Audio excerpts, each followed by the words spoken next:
Hello and welcome. My name is David Cartwright. I've been teaching homeschool classes since about 2008, so hopefully I know what I'm doing by now. I started actually my junior year of college, and um, just the one physical science class with 12 kids.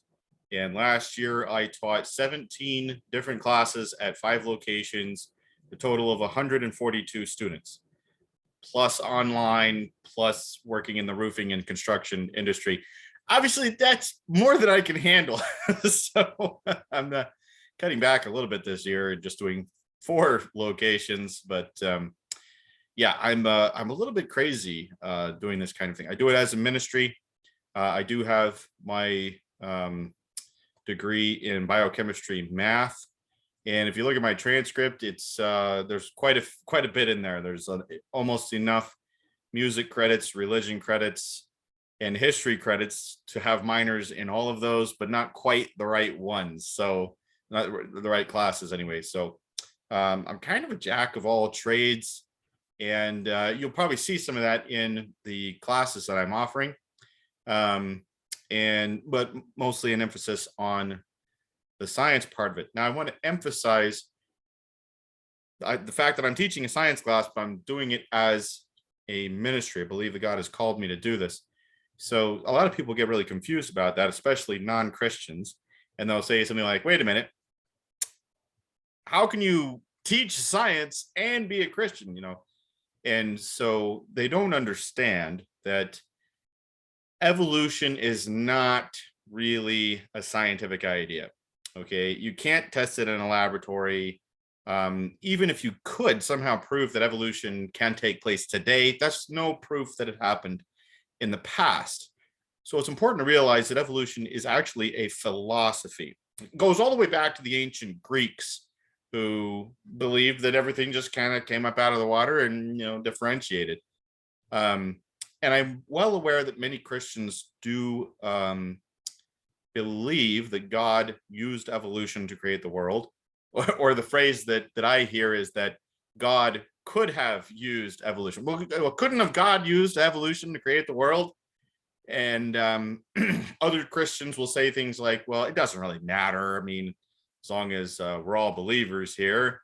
And I want to emphasize just how incorrect that kind of a thinking is. Okay. And I'm not trying to hurt your feelings or anything, but seriously, God could not have used evolution. That's quite impossible. Okay. You and I understand that God has limits to his nature. Even the Almighty God has limits. God cannot lie. God cannot go against his word. He cannot break his promise. God cannot create a rock so big that he can't lift it. There are things that even God cannot do. They're just straight up impossible. And evolution as a theory of origins is contrary to the nature of God. Okay. Think about it. You've got millions and millions and millions of years of death, pain, disease. We see arthritis and cancer in the fossil record. Suffering, animals killing and eating one another in the fossil record. We see megalodon teeth with compression fractures that look like they've been trying to eat whales. We see evidence of catastrophe in the fossil record. And I'm talking about real catastrophe here. I'm talking about the kinds of floods and volcanic eruptions that make Mount St. Helens look like a concert at the Vienna Boys Choir. Okay. So if you're a Christian, you believe in an almighty God who created the universe, who sent his son to die for the sins of the world, then you have to, if you're going to believe evolution, you have one of two choices, and they both kind of stink as far as I'm concerned. Okay, first choice is that God created the world this way on purpose. Okay, all of the cancer and all of the evil in the world is here because that's the way God designed the world. And maybe you can understand why so many young people have wrestled and lost really the philosophical battle over what has been called the problem of evil, right? Well, if God created the world using evolution, that's a bit of a problem, you see, because mutations, the supposed method for diversifying life, changing a reptile into a bird via mutation, I guess, mutations are almost always bad, right? If you looked at 1,000 mutations, you'd notice that 999 of them roughly are fatal. Of the 10 left, 9 are bad for you. And then there's 1 in 1,000 that is kind of benign, like whether your earlobes are attached or not. But other mutations are responsible for cancers and birth defects and, well, any number of diseases that cause untold suffering on the part of humans and animals on this planet. Okay, so that's your first option. God created the world via evolution on purpose and designed this world this way on purpose. Your second option is that God did it by accident. I can't think of any other way to get around this. Okay, so if you're a Christian and you believe in evolution and you have some other way of dealing with this, let's go get lunch sometime. I'd love to pick your brain about how you wrestle with this. And I promise I'll be polite. Okay, I can have a civil debate. And let's just talk about this, because it seems like that's the only two options. God either created this world the way that it is on purpose, or he created the world the way that it is by accident. Neither of those gods is really worth following. And so maybe we can understand that that is a major reason why young people have left the church in the numbers that they have left the church over the last 20, 30, 50 years or so. The church has lost somewhere in the neighborhood of 70 to 80% of young people who were raised in the church. And for some reason, very few Christians take it upon themselves to say, well, that's on us. We didn't do a very good job training up the next generation, did we? And where could we do better? We could do better in the way that we teach science. Okay. Because it doesn't take very long studying science. I'm talking about real science, not the propaganda you hear on the news, not the government school crap they're trying to force down your throat. I'm talking about the simple reality of a little place I like to call the real world. When you start studying the paraconformities, when you look at the complexity of genetics, when you look at the insane design in a single protein, or polonium halos, or any of those kinds of things, the recession of the moon, the shrinking of the sun, the early faint sun paradox, the homogeneous temperature of the universe. There are so many things, the decay of the Earth's magnetic field, right? The fact that all of the clams are fossilized in the closed position. Isn't that weird? Just go Google fossil clams. They're all fossilized like this. So they died while they were still alive. The clam has to be alive to hold his shell closed. They were buried while they were still alive. It's not that they died and, a couple of their shells were fossilized and most of no. These critters were buried while they were still alive. Okay. And some of them are buried before they can close. Try explaining that without a near global catastrophe. Well, that is my perspective on science. Now, I want to emphasize that if you disagree with me about some kind of philosophical or religious idea, that's not a big deal. Okay, we can definitely still be friends. I want you to understand why I believe that God created the world the way that he said he did it in the scriptures. And I want you to understand it has nothing to do with the scriptures and everything to do with the science. Okay. And that comes out in my lectures all the time, all over my PowerPoints. I'm giving glory to God for what he has done. And I'm pointing to the intricacy of the design and the impossibility that thing just built itself by random chance over millions of years. All the time, no matter what class it is. Okay. And you can probably see some of my videos here on YouTube and get a flavor for what that looks like. All right. So I want to emphasize, I'm doing this as a ministry. This is what God has called me to do. And it really pains me that Christians even if they disagree over some tiny little thing, they'll break fellowship. That is not a biblical idea. Okay. There are a mere handful of things that we are called to agree upon.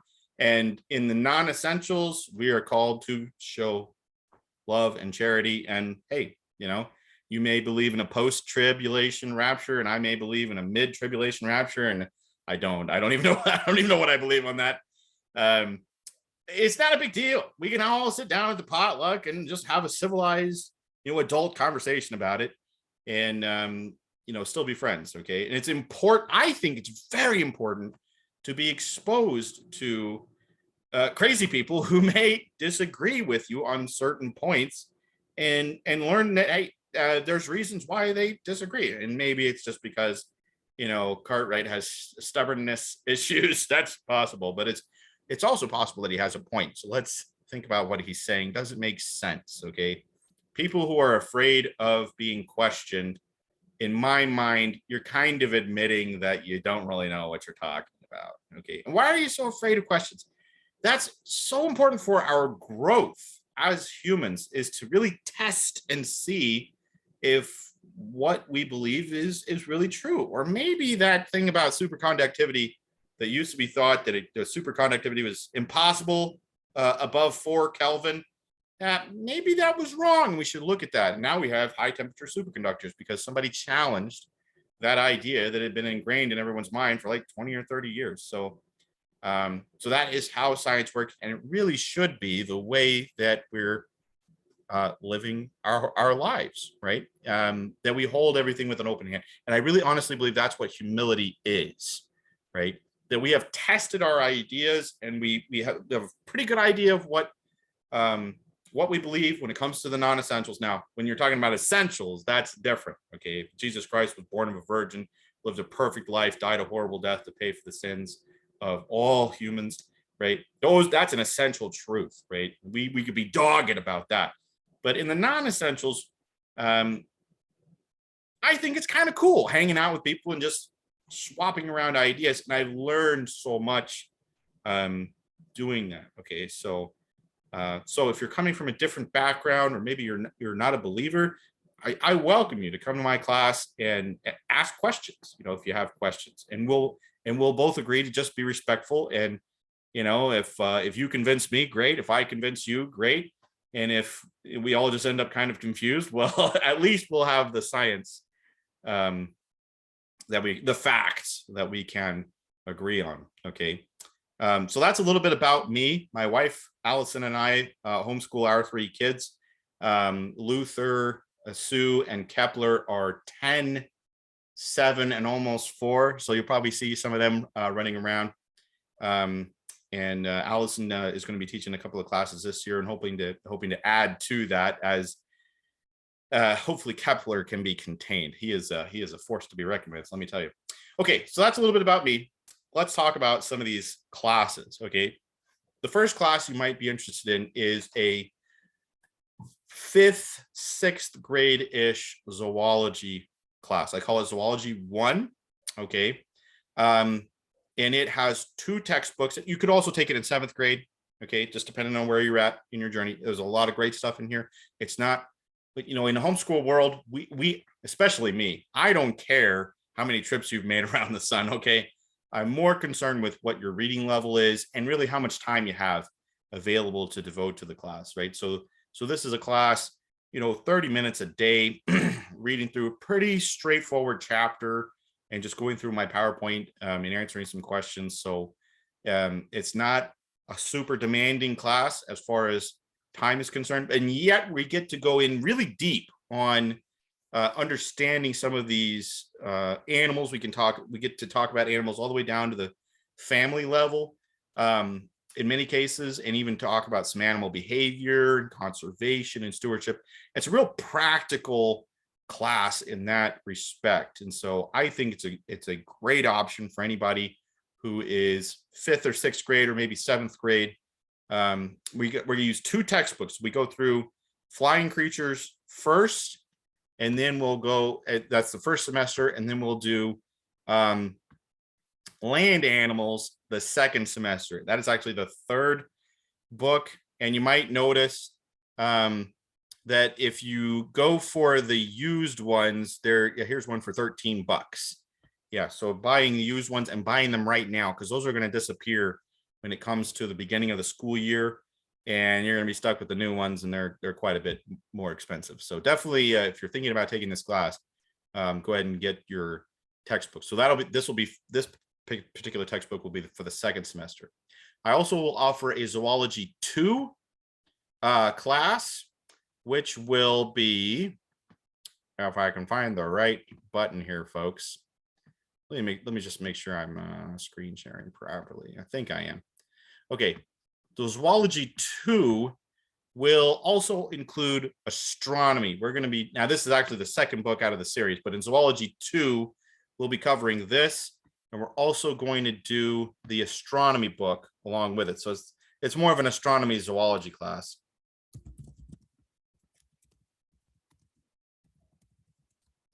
Okay.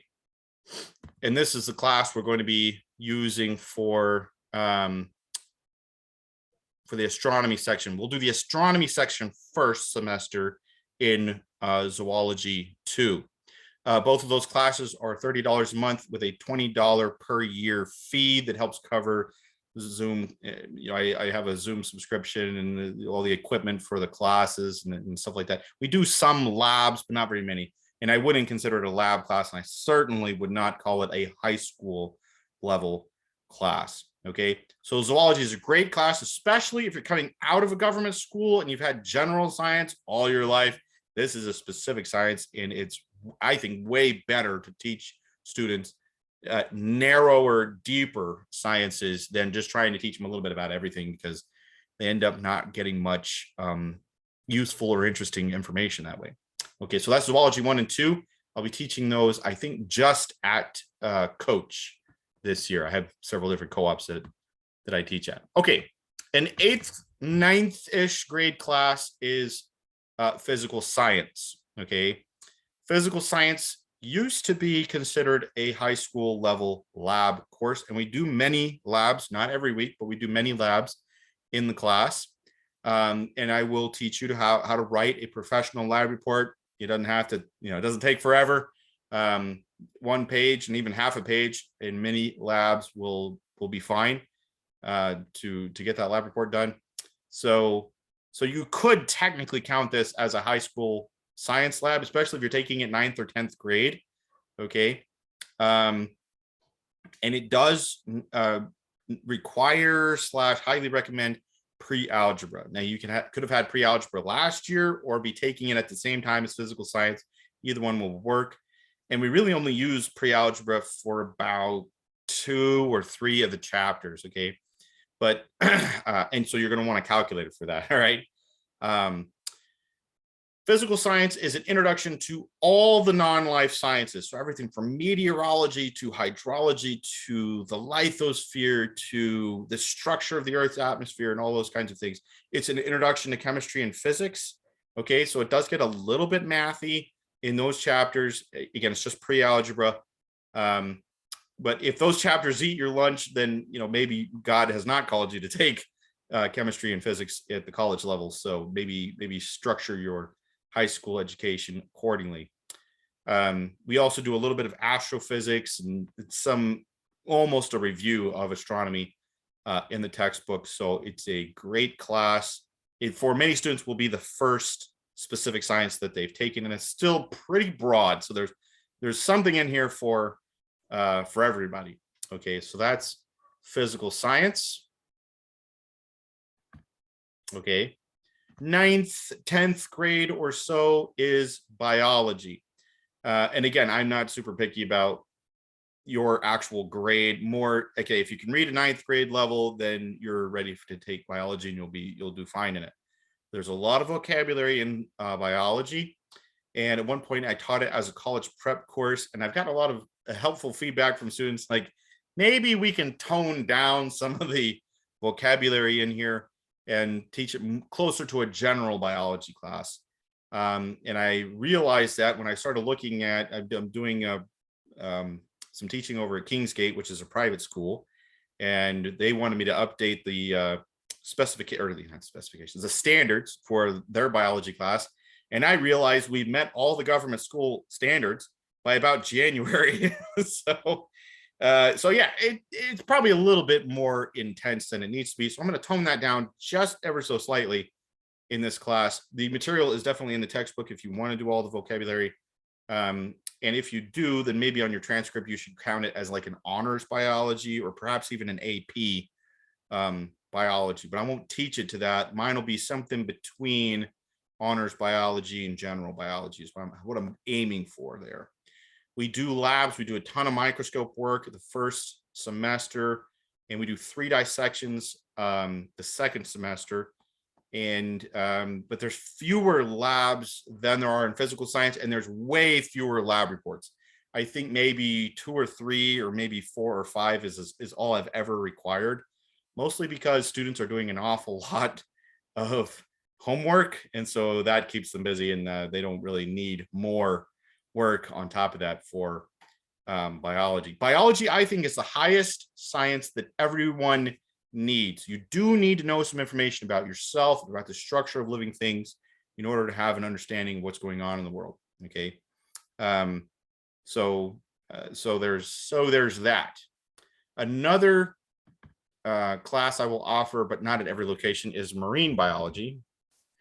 Speaking of a class that you might prefer to chemistry or physics, if math is like the bane of your existence and you'd really like to get some more science in your high school career, but just not the math part of it, that's crucial in chemistry and physics. We do algebra, and in physics we actually do some trigonometry as well, almost every day.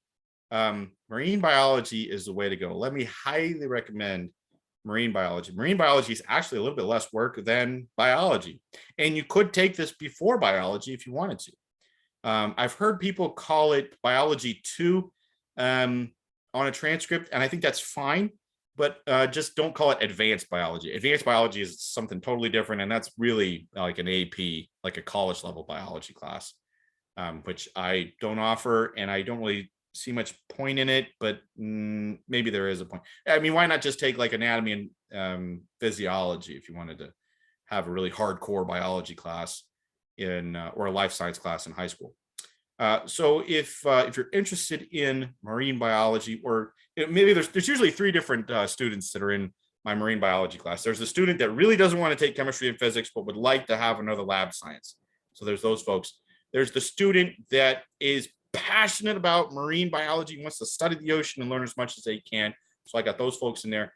And then I have some students that just want to take all the sciences, right? So I have those folks in marine bio as well. And, 2/3, 3/4 of this planet is ocean. So it behooves us to learn about it. And in marine biology, we get a lot more into ecosystems and stewardship, and let's study marine estuaries and kelp forests and coral reefs, and the continental shelf and the abyssal plain and all those kinds of things, to see how that food web works, and try to understand the primary production and all that kind of stuff, and also how to be a good steward of those resources, because 1/3 of the world's population lives within 50 miles of an ocean and gets most of their protein from the ocean. And yet, fish stocks in the ocean are not doing well at all. Some people estimate that we will be basically out of fish by 2050. So, and I've looked at the data and I think they're right. Okay, so if we don't make some major changes to how we treat the ocean, it's not going to be good. We're going to have millions and millions of people who are going to be really, really hungry. And oftentimes when that happens, they kind of get sort of violent. So, and to say nothing of, hey, we should be stewards of these resources, right? The more fish there are in the ocean, the less gasoline it takes to chase them down in your boat. So it reduces price. So this helps poor people to be able to have enough animal protein in order to do well, to have enough fat for their brains to do well, and all that kind of stuff. So this is a very serious issue, and there's so many things we've been successful on in marine biology that are not common knowledge, artificial reefs and coral microfracturing and no take zones and things like that, that really should be more like common knowledge. So I think marine biology is the least, well, let's say the most underappreciated of the sciences. And if you got time for it, man, this is a great class. We have a lot of fun in here. And it's not quite as much work as biology. We do a few microscope labs, and like I say, we do the 3 dissections, but it's not nearly as intense of a schedule as biology, because you've already got that foundation. So now let's go apply it. Kind of a attitude. This is the textbook we'll be using right here. Okay, not the new one with the white background. Okay, so that's marine bio. Chemistry got a new textbook this year, and I'm sticking with it. Okay, so this is not the 3rd edition from Apologia. This is actually Dr. J.L. Wiles' Discovering Design with Chemistry. Okay, it is very similar to the 2nd edition from Apologia. Not similar enough that you could use that book. And I heard back from a lot of students last year that had a real hard time getting a hold of this 2nd edition. So I figured, man, it's probably about time to update the textbook. Okay, chemistry is, and again, I teach it as maybe not a college prep class, but that's my philosophy on why you would take chemistry. Like, why would you take chemistry? Because you're going to take chemistry in college. Okay, well, if you're going to take chemistry in college, you need to be prepared. So I'm going to prepare you to take college level chemistry. That being said, I understand many people in my chemistry class are really not interested in taking college level chem. So this year I'm going to do 2 tracks for my students. And basically everyone's going to take the same the way I'm thinking about it now. Everyone's going to take the same test, but I will adjust your score based upon whether you want a general chemistry or whether you want an honors chemistry. Okay. So I think that'll work. Chemistry is foundational to so many disciplines. It may be, other than perhaps computer programming, which requires chemistry to understand some of that, it may be one of the most valuable classes that you can have. The sheer application for it is, well, it's mind-boggling. I mean, even in the life sciences, we deal with an awful lot of chemistry. Well, think about marine biology. Well, we need to know water quality, don't we? We need to know dissolved oxygen concentration. We need to know dissolved CO2. We need to study pollution. We need to know nitrates and nitrites and all those kinds of things if we're going to analyze these ecosystems and try to figure out the health of the ecosystem. So that's all chemistry. Okay, so it's a great class to have. It is pretty intense on the math, and you need to be solid in your algebra 1 if you're taking chemistry. Don't give me the whole, I had algebra 1 last year and I remember most of it. You need to be solid in that algebra 1. All right. If you're not, chemistry is not going to make any sense to you. I'm going to be up on the board speaking Greek, basically, and you're going to be sitting there, smiling and being polite. And that happens. I have 1 or 2 students like that every year that are just kind of like, I don't know what's going on. Why not take marine biology or some other class that would, you would actually be able to understand what's going on. Okay, so you got to have a strong math background, being able to think in 3D and those kinds of things to be successful in chemistry. And it'll show you for sure whether the Lord has cut you out to be somebody who takes college level chemistry and is successful at that. Now, if you're headed into nursing or veterinary school or something like that, don't be discouraged if chemistry is very difficult for you.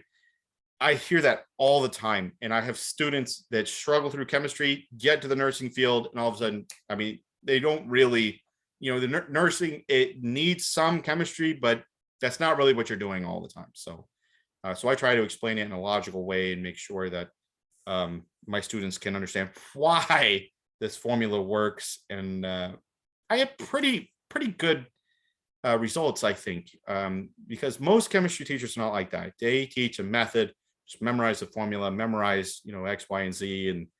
And I always want to know why. Why is stoichiometry the way that it is?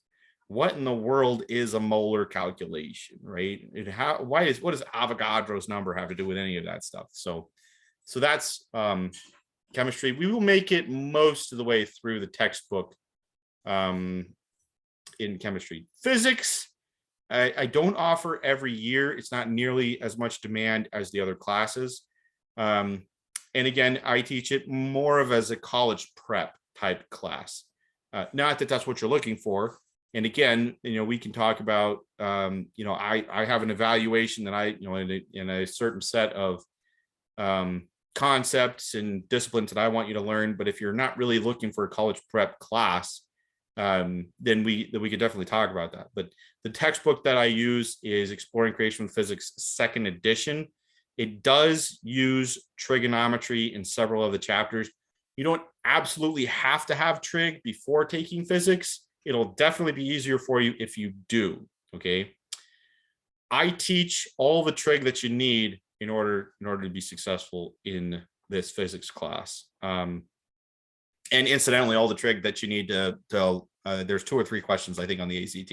So that's a kind of a little bonus there. Okay. Almost all of these classes, biology, chemistry, physics, are really going to require at least an hour a day, 5 days a week, to do the homework, to do the tests. In physics, we don't do any real hands-on type labs. We're all dry labs. It is considered a lab science, but most of the labs we are doing is problem-solving skills and those kinds of things. Right. So that's physics. I can get this thing to cooperate here.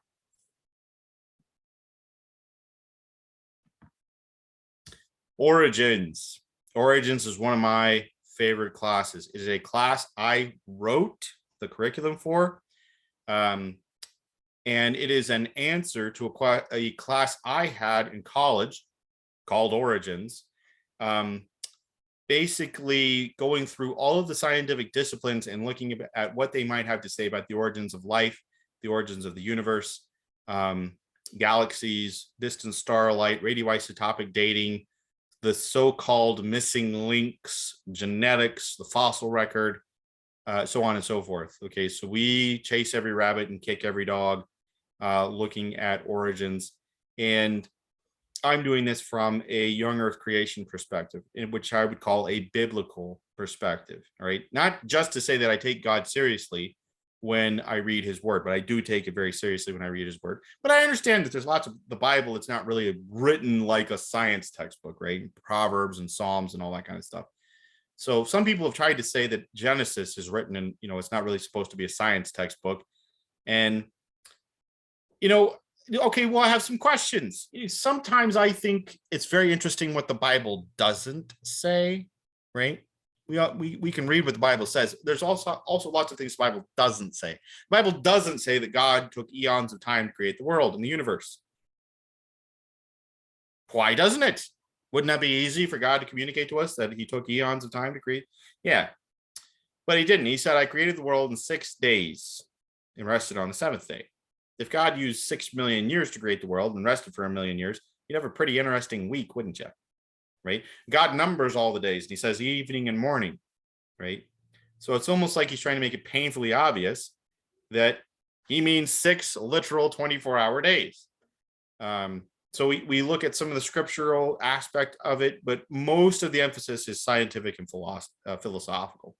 Okay, we examine polonium halos and why do I think that is so important to understand? We study the young faint sun paradox. We look at the so-called problem of distant starlight. We examine genetics. We look at Darwin's black box. We look at irreducible complexity and all those kinds of things. Okay, and my emphasis in this class is, look, it really doesn't matter what you study. You cannot get away from the fact that God created you and that he owns you down to your atoms. Okay, so if you're interested in those kinds of things, I'd love to teach origins at your church. I've got most of my stuff on YouTube right here. I'm going to make probably at least some of those videos public. I've had them as unlisted over the last year, but I'm making at least a couple of them public so you can kind of see what I can teach, because I really think this is something that more churches need to be paying attention to, because again, most Christians are just, for some reason, maybe they haven't considered how deadly it is to Christianity to try and mix evolution in there with it. Okay, let me turn my phone on silent here. Should have done that beforehand.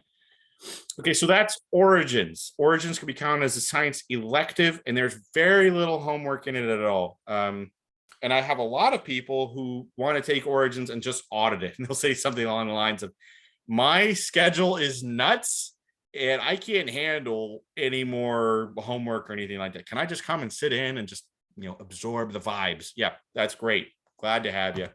And parents, pastors, fellow teachers, whoever wants to show up, we have a great time in origins. It's one of possibly my favorite class. My next possible favorite is a history of warfare.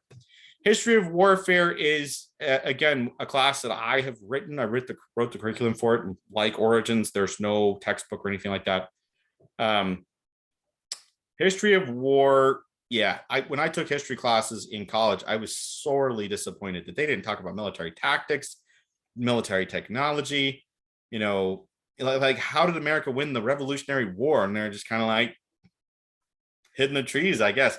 That's not really true. Okay, so this is a class focused on military tactics, focused on, for example, the Battle of Leuctra, right, where Epaminondas absolutely spanked the Spartan army and destroyed the 300, the possibly highest trained, most formidable force that the world had ever seen up to that point, right? So we'll talk about how Epaminondas figured this out and pulled this off, and why he became one of the greatest military commanders that ever lived. Unfortunately, he didn't live very long, but he had a young servant, military slave person he had captured, Philip of Macedon, who learned some of his fancy tactics and went back and revolutionized the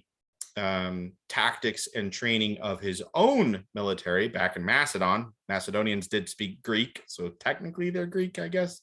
It's a kind of a weird dialect of Greek, I suppose. Anyway, so his son Alexander, of course, became Alexander the Great, and we all know that story. But yeah, so that's just one example of something we look at in history of war. I try to talk about, okay, so bronze. You have any idea how difficult it is to make bronze if you don't have oil?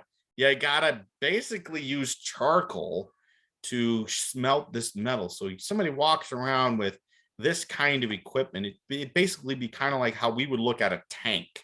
Like, this is heavy armor. It's basically a superpower. Nobody has metal during the Bronze Age, but the super, super wealthy.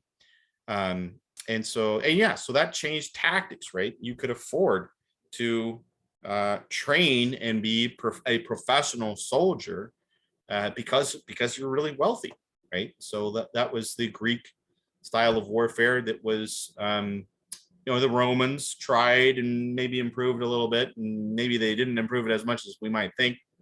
Yeah, so we can look at all those kinds of things. I really focus on the Western world. I don't know much about China or Japan. In a lot of ways, their development was very similar as far as going through a metal, having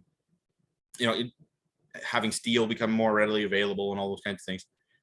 Discovering gunpowder, of course, China invented it, and it very quickly developed firearms and all those kinds of things. So we look at all those things. But I look at the Crusades. I look at the medieval period a little bit. I spend an awful lot of time on the Greeks, the Romans, Napoleon and the Age of Sail, the Civil War, World War I, World War II. And I try to throw in as much other stuff as I can. I almost think I should teach a whole class of just World War II, because my goodness, there's so much that you could cover in there. So you could take this class and expand it a little bit and make it into a world history credit. That's not really how I'm teaching it. I'm teaching it as a history elective, okay? Or you could take this class, again, I have some students who are like, look, I really can't handle more work in my schedule, but I'd love to come in there and just sit and absorb information, and let's talk about, black powder versus smokeless powder and all those kinds of things. So you're more than welcome in my classes. And this is one of those classes I have a lot of fun teaching. There's so much to learn about humans by how they fight their wars and who ends up winning, and If the Greeks hadn't defeated the Persians in their various wars, the Greco-Persian wars, that would have drastically altered human history, right? We not even know much about Athens if Athens had been destroyed as Eritrea.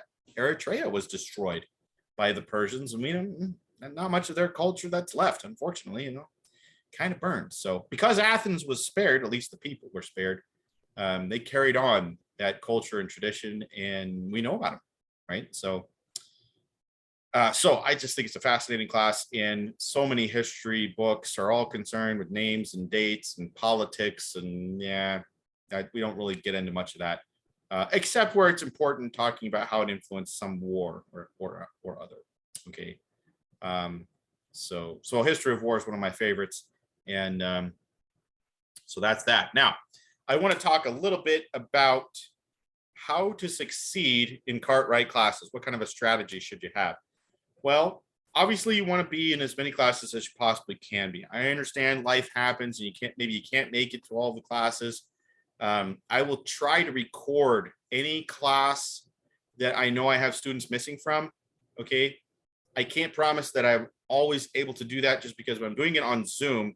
So let's say I have somebody missing from physical science and I record physical science, and then at the end of the class, I hit end recording, and then it has to process, and it takes a long time. It may take 10 minutes to process, and by then I'm well into chemistry. So if I have a student missing from chemistry, maybe I wouldn't be able to record it. I'm pretty sure I figured out better ways of doing that, and stopping the recording a little bit before the end of class so it can process, and maybe I can answer a few questions or something like that while it's processing, or maybe at the beginning of chemistry, handing out the homework and all those kinds of things.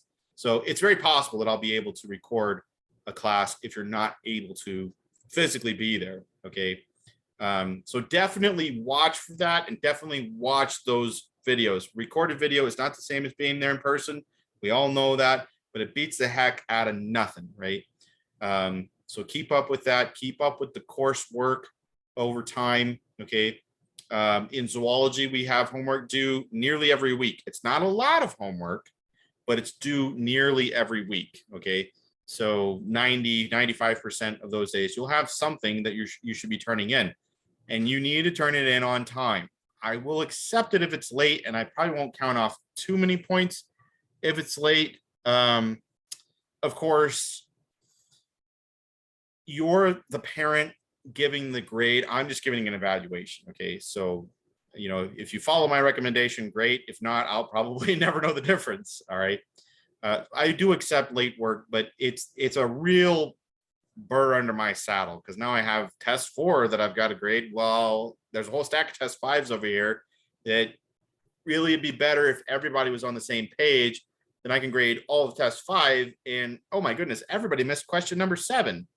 Well, I'm not counting that one wrong. Somehow we missed that in class, or we didn't cover it properly, or whatever. So you can hopefully understand the importance of keeping up to date as best you can. Again, I know life happens, but it's your responsibility to be keeping up with the classes. I have way too many students to be trying to send out an email to Susie's mom. Oh, I noticed you didn't turn in chapter 4 today. I cannot possibly do that. Okay. So you need to be looking at, okay, we got an email from Cartwright. By the way, mom and student both need to have emails, okay, that I'm sending the same thing to every week and saying, oh, this week you need to read the first half of chapter 3. Do those on your own questions, but there's nothing to turn in next week, right? Just as a reminder, right? So check your email, read your emails, and follow those instructions. You'll be so glad that you did, right? When I tell you things that are due in class, write them down in your notebook. Every class, every student should have a 3-ring binder with some notebook paper in there. I don't care what size it is or anything like that. I just want you to have it with you. So if I say, hey, due next week is test number 2, you can write down due next week, test number 2. And that helps it stick in your brain. Okay. By the way, it's way better for you if you handwrite your homework. Okay. It sticks in your brain a lot better than typing. For some reason, going through the motions of the letters, your brain is convinced that they're more important, and students who handwrite their work do much better in my classes. I used to require handwritten work, and I've kind of gotten away from that. But handwriting skills are important, and I want to emphasize, I see it on the test. The students that handwrite their homework do better on the test. Maybe that's just a correlation and not a causation, but it's suspicious that it always happens that way. Okay, so keep up with the work. If you get behind, catch up as quickly as you can. Don't get behind in November and then just give up. And then by the time you decide, well, this is ridiculous, I'm going to get caught up sometime in January, all of a sudden you have a big mountain to climb. If you're taking this a little bite at a time, it's much easier for your brain to be convinced that it's important. Because if you stress yourself out, your brain will delete that information. Your brain doesn't like stress. None of us like stress. So if you're constantly stressed out doing your homework the night before or whatever, your brain will delete that pretty easily. So I require these homework assignments because I want to make the test easier for you. I want to make it easier for you to absorb this information, okay? So if you're reading through the text, you're doing the on your own questions, or you're answering the questions as you come to them. Zoology is not that way, but almost all the other classes are. Of course, origins and history of war are different. They're their own animal, but if you're doing that, it just works out so much better for retaining that information and making it a permanent type of memory. And you'd be amazed at what that does to your problem solving skills and your stress levels and confidence and all those kinds of things. Okay, so definitely do that. If you have questions, definitely communicate those to me. Way better to ask questions in class. I get emailed questions all the time, and I just can't keep up with them. That's too many students. Bring your 3-ring binder. Bring your notebook paper so that you're able to take notes when those are appropriate. Again, I don't grade any of that stuff. I don't require it, but I guess I do require a 3-ring binder, but I'm not going around and counting you absent if you don't have it. Okay. So there's that. Try to do that 5 days a week, 30 minutes to an hour a day. Okay, rather than I'm going to do all my math Tuesday, I'm going to do all my history Wednesday. I'm going to do that might work for you. Hey, if it's working for you, great. Okay. But if not, you need to change what you're doing. You can't just keep doing the same thing over and over again and expect to get different results. So definitely do your best to carve out some time every day for biology. Read a little bit of the chapter and say, well, we're going to do 3 on your own questions today, or 5 pages of reading, or whatever it is. And if you're taking it in small doses over and over, your brain really becomes convinced that this is important information because it's always showing up.